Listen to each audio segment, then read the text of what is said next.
versículo 28 até o versículo 39. Romanos 8, do 28 ao 39.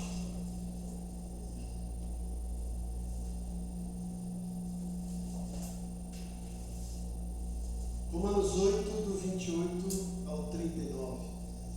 Na minha Bíblia, a versão NVI, nova versão internacional, diz o seguinte: Romanos 8, do 28 até o 39. Vamos encontrar aí. Ninguém da misericórdia. Amém.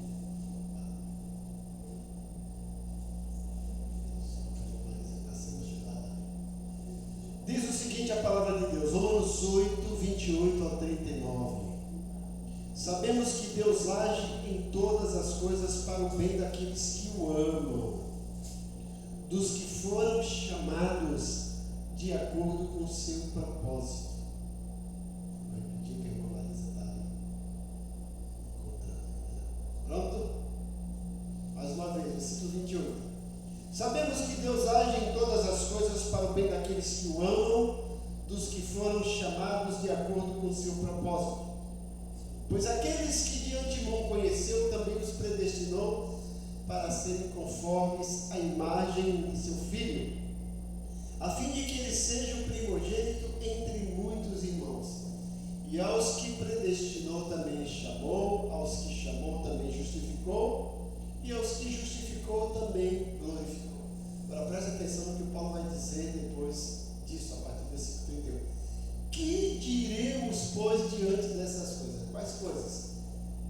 Que Deus age em todas as coisas, que nós nos justificou, que nós somos chamados, que nós fomos predestinados. Então lá, que diremos, pois, diante dessas coisas? Se Deus é por nós, quem será contra nós? Aquele que não poupou o seu próprio Filho, mas o entregou por todos nós, como não nos dará juntamente com ele e de graça todas as coisas? Quem fará alguma acusação contra os escolhidos de Deus? É Deus que nos justifica. Quem nos condenará?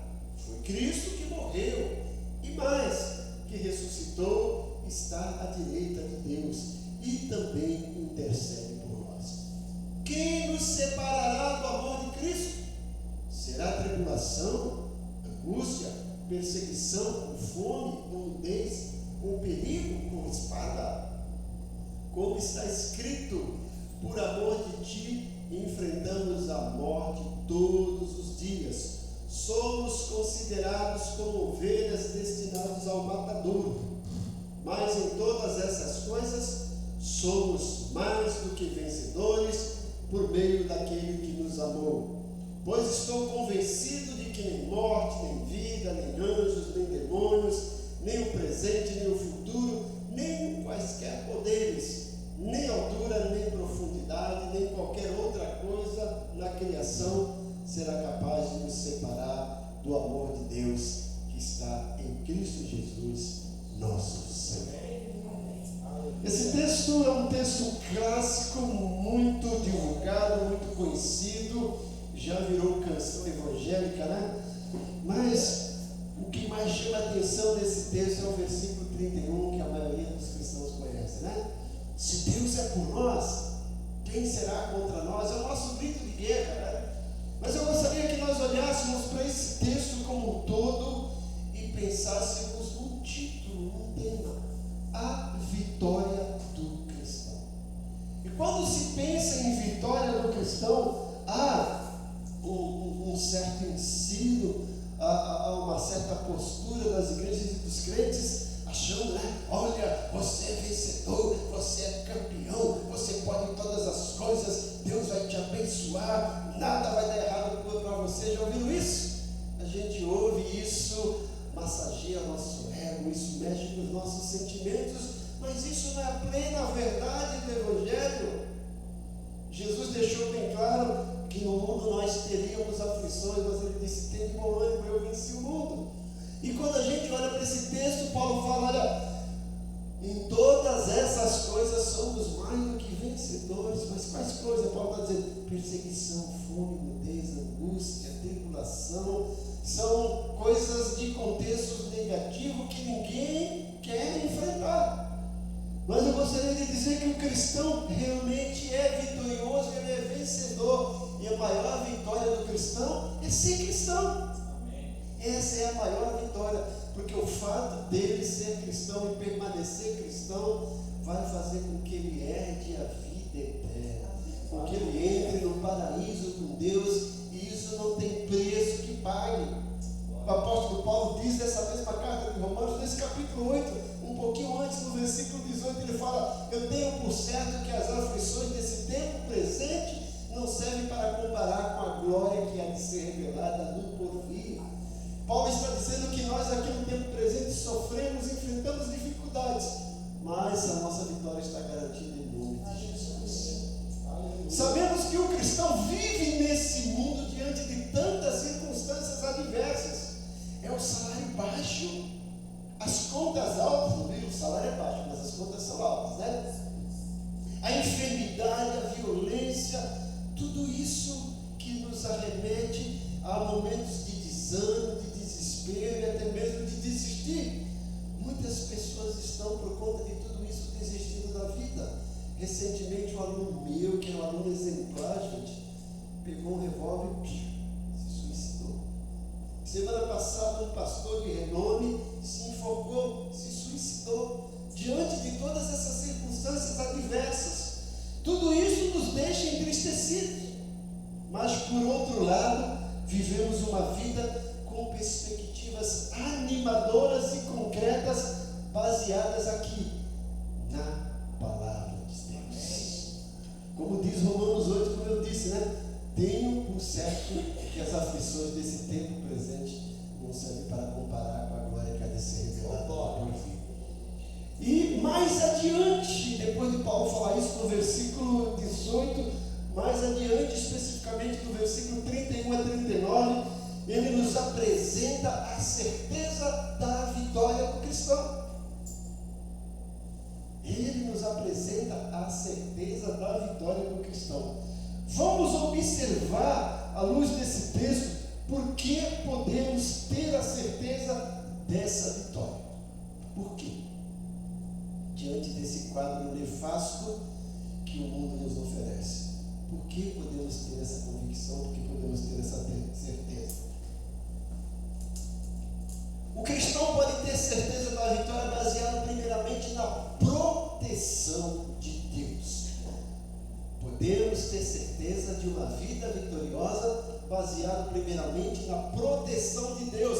O versículo 31, Paulo fala: se Deus é por nós, quem será contra nós?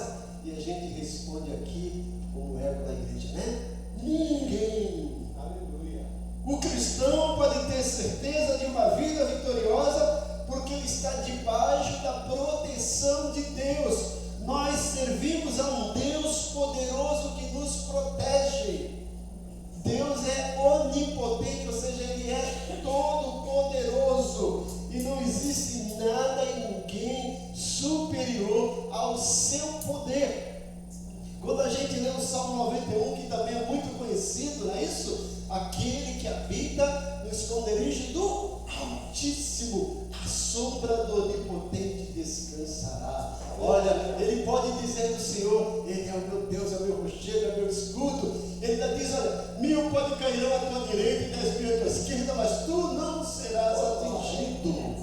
O cristão pode ter certeza da sua vitória baseado primeiramente na proteção de Deus. Esse Deus todo-poderoso que nos protege.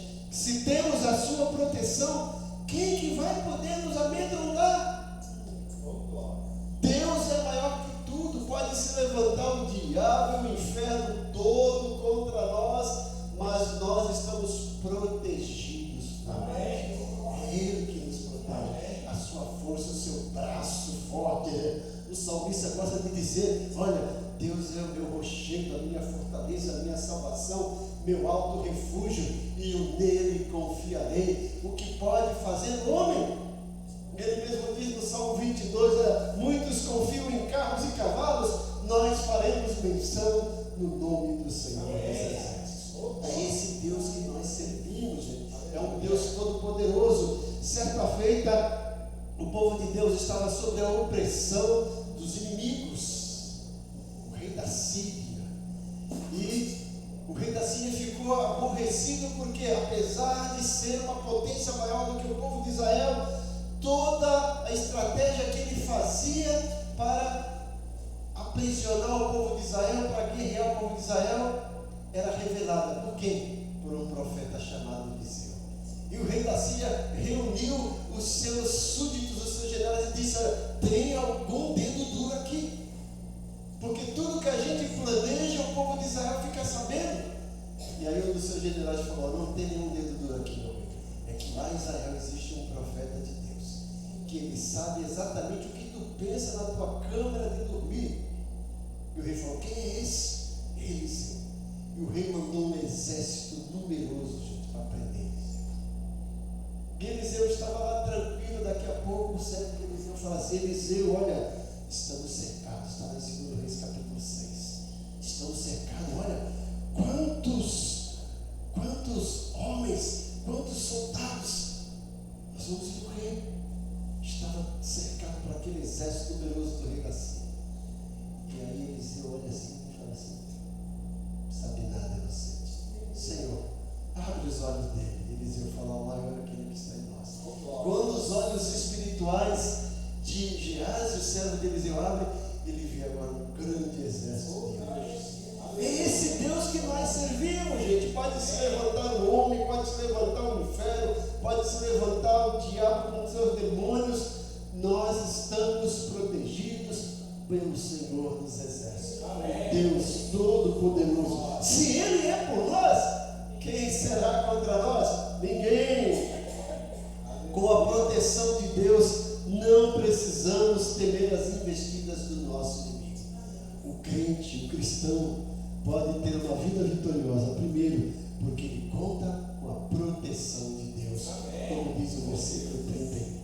O cristão ainda pode ter certeza da sua vitória, porque além de contar com a proteção de Deus, ele conta também com a provisão de Deus. Olha o que diz o versículo 32, isso aqui é uma pérola. A gente gosta do versículo 31, né? Olha, se Deus é por nós, quem será contra nós?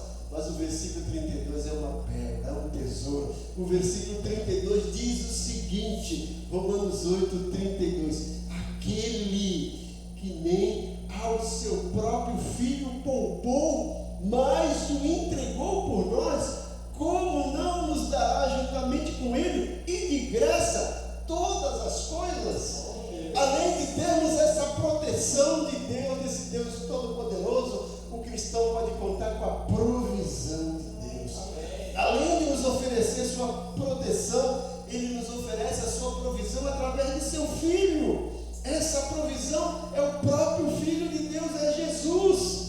E Ele nos promete ainda que com Jesus vai nos dar todas as outras provisões necessárias. Porque Ele disse: olha, Ele não poupou o seu próprio Filho, antes o entregou por nós. A maior provisão de Deus para a sua vida foi enviar o único Filho que Ele tinha por você, por mim. Por isso que a Mariana citou aquele versículo: nós o amamos por quê? Porque Ele nos amou primeiro. Ele nos amou primeiro. O apóstolo Paulo fala que o amor de Cristo nos constrange. Deus prova o seu amor para conosco, diz Paulo em Romanos 8, pelo fato de Deus ter enviado o seu Cristo, seu Filho, mesmo nós ainda sendo pecadores. Essa é a maior provisão. Então nós podemos contar com a proteção, mas também com a provisão de Deus, a garantia e a certeza que todas as provisões estão ao nosso favor, está ali para as nossas necessidades. Tudo isso, a garantia está na prova dada por Deus através da entrega do seu Filho, Jesus. Ele disse: aquele que não poupou o seu próprio Filho. O que Deus tinha de melhor, gente, pense nisso. O que Deus melhor Ele nos ofereceu, nos providenciou. Não seria essa uma prova suficiente da sua provisão? Imagine quando alguém vai na sua casa, você quer dar o melhor, né? Você vai lá, né? Oferece suco, café, né? Prepara aqueles pratos bonitos, prepara a mesa, você quer oferecer o melhor. Mas você teria coragem de dar o seu filho para alguém, por mais amigos, por mais amável que fosse? Deus nos deu o melhor. Deu Jesus. A Bíblia fala que Ele não poupou, ofereceu. Isso é a provisão máxima de Deus, gente. Jesus é a maior provisão de Deus. E também Jesus fez provisão por nós. Você vai ver que no versículo 34 diz que Ele morreu por nós. É Cristo quem morreu. No versículo 34 fala que Ele não apenas morreu, Ele ressuscitou. Se Jesus tivesse apenas morrido, a sua obra não seria completa. Mas Ele morreu e ressuscitou. Por isso que Paulo fala no capítulo 15 de Coríntios: onde está a morte, o teu aguilhão? A morte foi tragada. Jesus venceu a morte, ressuscitou. Quando Ele ressuscitou, a obra da redenção foi completa. Então a maior provisão de Deus é Jesus, e Jesus mostra essa provisão através da sua morte. Versículo 34, Ele morreu.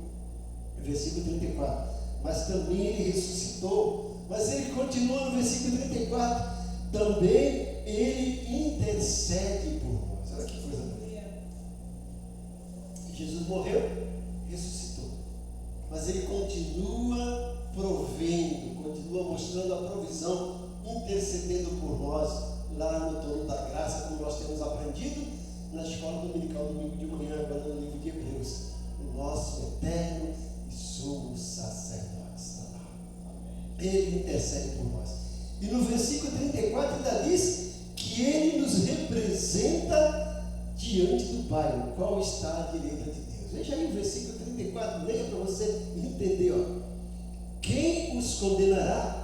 Foi Cristo Jesus que morreu, e mais, que ressuscitou, está à direita de Deus e também intercede por nós. Veja a provisão máxima de Deus através de Jesus Cristo. Não apenas entregou, não apenas ofereceu, não apenas deixou de poupar. Isso foi Deus. Mas Jesus vem, se entrega voluntariamente, morre por nós, ressuscita por nós, está lá no céu intercedendo por nós à direita de Deus. Ele mesmo disse em Mateus 28, 20: eis que estou convosco todos os dias até a consumação dos séculos. Então o crente pode ter certeza de uma vida vitoriosa, primeiro porque pode contar com a provisão de Deus, com a proteção de Deus. Segundo, com a provisão de Deus. E terceiro, ele pode também ter certeza de uma vida vitoriosa, porque ele pode contar com o perdão de Deus. Veja o versículo 33. Versículo 33. Quem fará alguma acusação contra o escolhido de Deus? É Deus quem os justifica.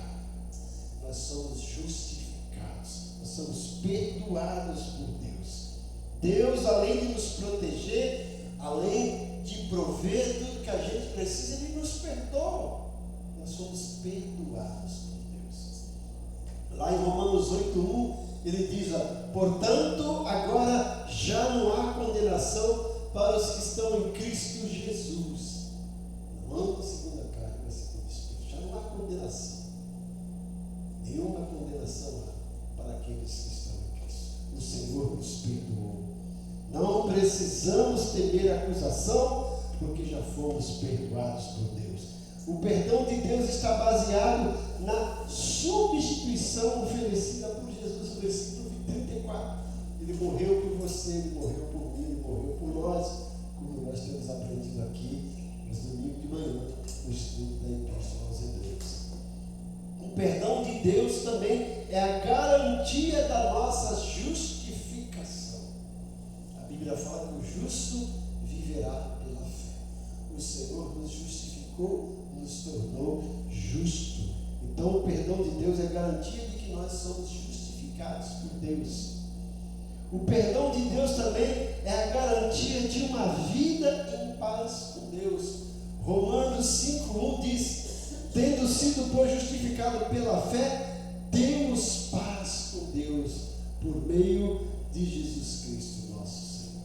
Então o perdão nos traz paz, nos reconcilia com Deus. O perdão de Deus é garantia da nossa reconciliação com Ele. Ainda no capítulo 5 de Romanos, versículo 11, o apóstolo Paulo diz o seguinte: não apenas isso, mas também nos gloriamos em Deus por meio de nosso Senhor Jesus Cristo, mediante quem recebemos agora a reconciliação. Fomos reconciliados com Deus. Se a gente ler Romanos 3:23, fala: olha, nós estávamos mortos, né? Romanos 3:23, porque todos pecaram, estão destituídos da glória de Deus. Estamos afastados, mortos, como diz Efésios capítulo 2, mortos nos nossos delitos e pecados. Mas Romanos 3:23 não é o veredito final para o cristão. Romanos 3:23, todos pecaram e destituídos estão da glória de Deus. Mas o apóstolo Paulo chega em Romanos 6:23 e ele diz algo magnífico, que vem em contrapartida de Romanos 3:23. O Romanos 6:23, olha, o que diz Romanos 6:23? O salário do pecado é a morte, mas o dom gratuito de Deus é a vida eterna em Cristo Jesus. O pecado traz a morte, mas Deus traz vida, vida eterna. Esse é o veredito do cristão. Vida eterna. Jesus disse lá em João 5:24: quem crê em mim e naquele que me enviou tem a vida eterna, não entrará em condenação, já passou da morte para a vida. Isso é perdão de Deus, isso é reconciliação, isso é salvação, isso é santificação, isso é glorificação. O perdão de Deus nos proporciona a garantia de experimentarmos o seu amor total. Versículo 35-39 aqui de Romanos 8, porque Paulo diz, olha, o 8 do 35-39, que é uma pérola. Olha lá: quem nos separará do amor de Cristo? A gente sempre ouve dizer que o pecado nos separa de Deus. É verdade. Isaías 59 fala isso. O pecado nos afasta de Deus, mas não afasta o amor de Deus. Amém. Eu sei que você já ouviu falar que Deus abomina, odeia o pecado, mas ama o pecado. O amor de Deus não é afastado de nós. Por isso o cristão pode ter garantia de perdão, garantia de vida vitoriosa. Por quê? Porque o amor de Deus nos proporciona recebermos esse amor de Jesus. O perdão de Deus nos leva a ter esse amor. Quem nos separará do amor de Cristo? Versículo 35. Será tribulação, angústia, perseguição, fome, nudez, perigo, espada? Como está escrito: por amor, ó, por amor de ti enfrentamos a morte todos os dias. Somos considerados como ovelhas ao matadouro. Mas isso não é o veredito final, porque você vai ver que logo depois disso o apóstolo Paulo nos traz uma palavrinha, que é uma conjunção adversativa: mas, todavia, porém, mas em todas essas coisas. Em que coisas? Fome, nudez, perigo, espada, perseguição, tribulação, angústia. Em todas essas coisas somos vencedores? Não, somos mais do que vencedores.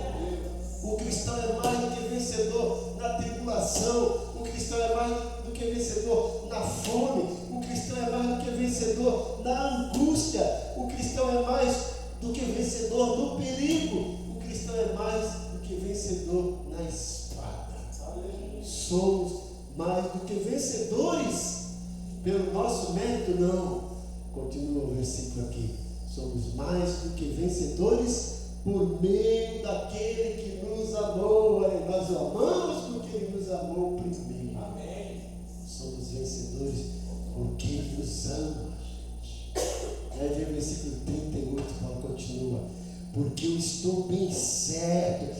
estou convencido de que nem morte, nem vida, nem anjos, nem demônios, nem poderes, nem altura, nem o presente, nem o futuro, nem qualquer outra coisa na criação será capaz de nos separar do amor de Deus que está em Jesus Cristo. Olha que coisa bonita nós temos aqui, e a gente esquece disso. E tem muito crente vivendo aquela vida de galinha de Angola, né? Tô fraco, né? Tem muito crente vivendo cabisbaixo, uma vida de derrotismo, né?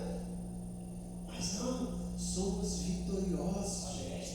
E esse fato de ser vitoriosos não significa que não vamos passar pelos perrengues, vamos passar sim. Mas Paulo fala, em tudo isso nós somos mais do que vencedores. Sabe por quê, gente? Olha, não é a enfermidade, não é a prisão, não é a morte, não é o desemprego, nada disso tem a última palavra. A última palavra vem do Senhor. Ele tem a última palavra para você, Ele tem a última palavra para mim, Ele tem a última palavra para nós. Eu sempre gosto de dizer que Deus conhece toda a nossa vida. E Ele não conta toda a nossa vida. Ele não conta todos os capítulos da nossa vida. Mas para a gente não desanimar, Ele já contou o capítulo final. E o capítulo final para o crente é vitória em Cristo Jesus. É vida eterna. É estar lá no céu, onde tudo é maravilhoso.